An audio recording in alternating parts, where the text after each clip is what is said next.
गधों का बोझ। एक दिन बादशाह अकबर अपने महल के पास बहने वाली यमुना नदी में स्नान करने गए।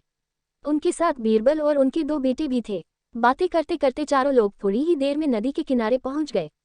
नहाने के लिए नदी में प्रवेश करने से पहले बादशाह और उनके दोनों बेटों ने अपने कपड़े उतारकर बीरबल को दे दिए। फिर दोनों नदी में उतरकर नहाने लगे।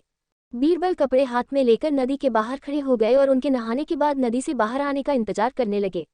नदी में नहाते समय अकबर को अचानक बीरबल से मजाक करने का ख्याल आया। वो मुस्कुराया और बीरबल से कहा, बीरबल, कपड़े का बोझ उठाने में कुछ परेशानी हो रही होगी और क्यों नहीं? आपके पास कम से कम एक गधे का बोझ तो है। ये सुनकर बीरबल चुप रहने वाले नहीं थे। बिल्कुल सही कहा आपने हुजूर। फर्क सिर्फ इतना है कि इस बार मैं एक नहीं बल्कि 3 गधों का बोझ उठा रहा हूँ। बादशाह बीरबल की बातें सुनकर चकित रह गए और मन ही मन उनकी प्रशंसा किए बिना न रह सके।